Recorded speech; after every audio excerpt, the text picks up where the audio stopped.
What's going on, guys? Welcome back to Calgary Barbell. Today we're going to go over one of my absolute favorite deadlift accessory movements. I think it's probably, if I could only do one deadlift accessory movement other than a competition deadlift, this would be it.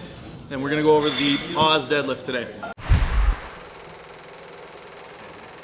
So the first thing I want to talk about with the pause deadlift is why would we want to do this movement. The reason it's so valuable is because it essentially forces you to start the lift twice.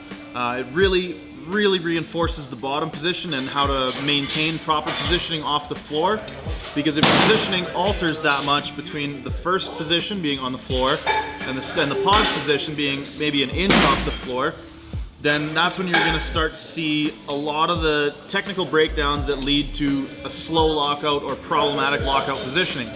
Now, if you guys have listened to me coach the deadlift at all, I'm very big on starting position and maintaining that position, and that is why this movement is so valuable. Second, how do we do this movement?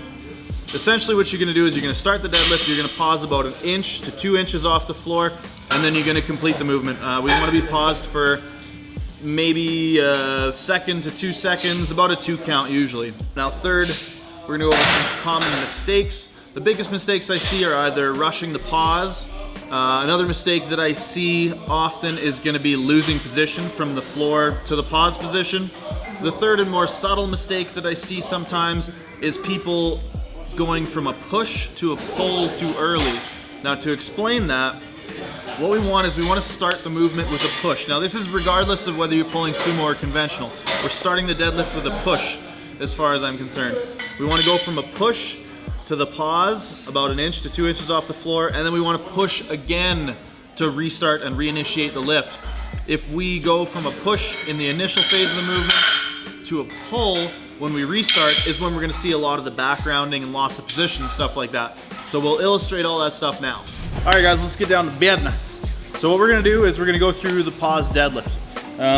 You're going to set up just like normal. When you start, you're going to start with a push.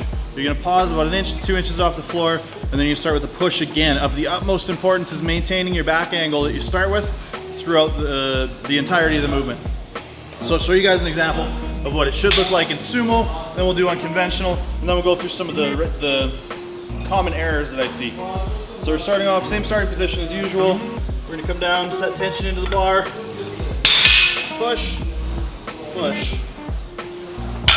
Now if you watch from the side, watch my back angle. It should stay pretty much exactly the same from the floor to the pause to the completion of the movement. And that's part of the point of this whole exercise.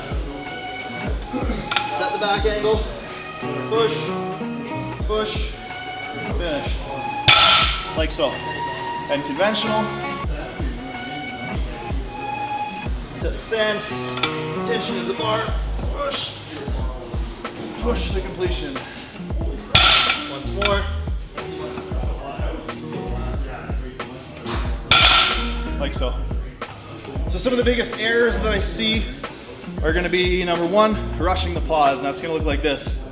It's just going to kind of slow down as opposed to actually getting a stop in the joint angle.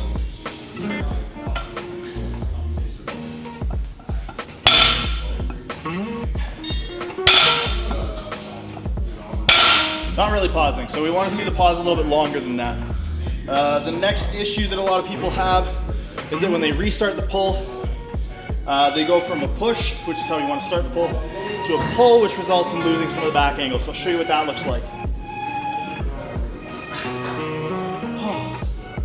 It's a lot of reps.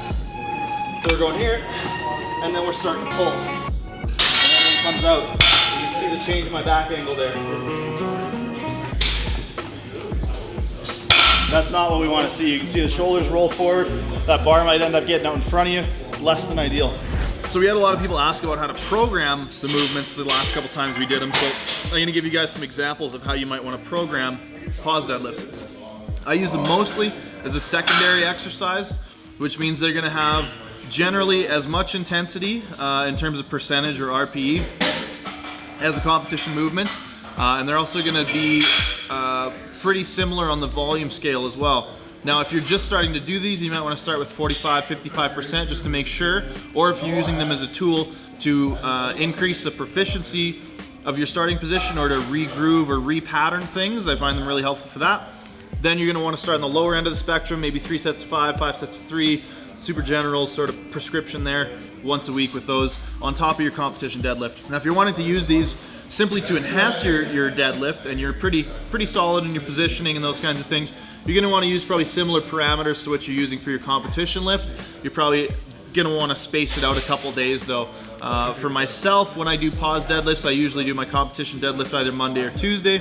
I'll do my pause deadlifts Thursday or Friday. And these will range anywhere from, some days I'll do a top single and then some volume work. That's one way you can go at it. The other thing you can do is prescribe it with a set number of reps and sets. Again, 3 sets of 5, 5 sets of 3, not a bad place to start. All right guys, that's it for the pause deadlift. Thanks so much for tuning in. I hope you guys found the information in this video very useful. If you did, please give it a share, get it out there. Leave a like, comment below if you have any questions, and we will see you guys next time.